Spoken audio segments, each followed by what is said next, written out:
सो hi everyone. तो आज के इस क्लास में we are going to solve this odd or even problem.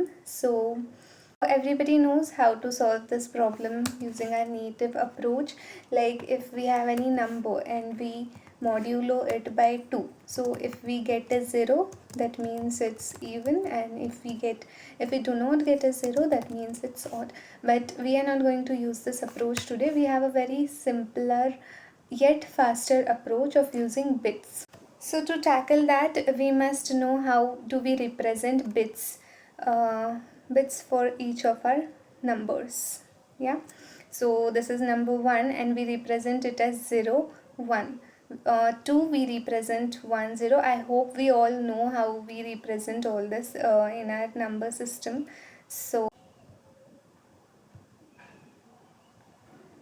So now what do we observe over here? We are observing that 1 is odd, 3 is odd and 5 is odd, and so on. The thing is followed like the design that I am trying to show you, that if 1 is odd, we see the last bit of it, like the rightmost bit is 1. 2 is even, so rightmost bit is 0. 3 is odd again, so the rightmost bit is 1. 4 is even, so it's 0. And 5 is odd, so it's 1. So here is the common pattern that we are observing, is that if the last digit or the rightmost significant bit of our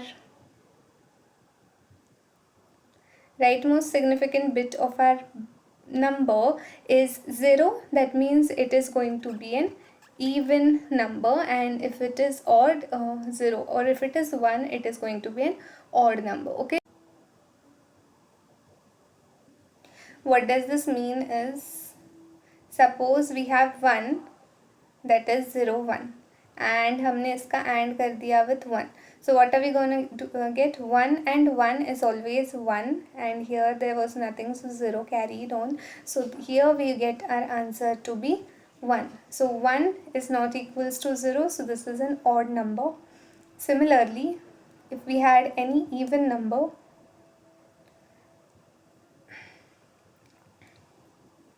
as in this case, let us consider for this 4.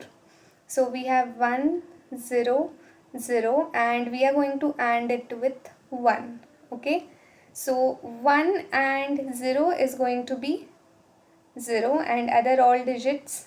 Here there are 0, so no matter here 1 is there or 0 is there, for other digits we are always going to get 0 for them. But just this leftmost digit, if it is 1, we will get 1 in the answer.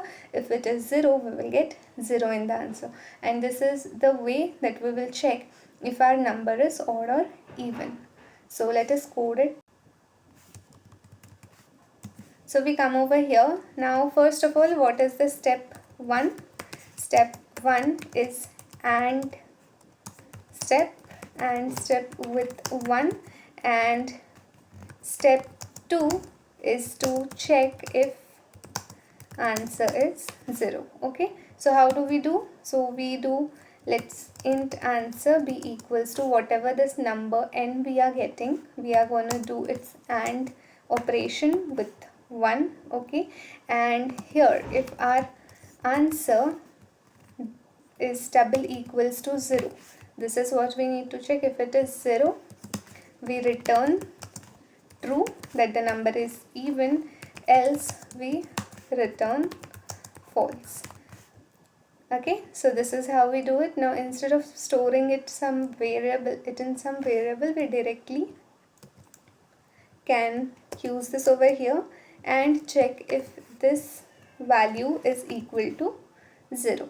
Okay, so no need to create any extra local variables to take up our space. And also over here we can remove this if condition.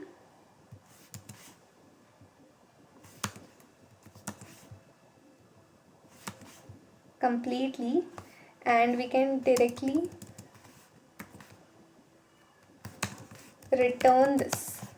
So this will return. What is this statement doing? It is checking, is n AND operation with 1 equals to 0. If it is equals to 0, it is gonna return us true, or else it will be returning us false. Okay, so this is the way this works. No need to write if statements explicitly. This is self understood that if it is double equals to 0, then you have to return true, else you have to return false. So this is a way more cleaner code and a shorter code. So we can see the answer is so short, yet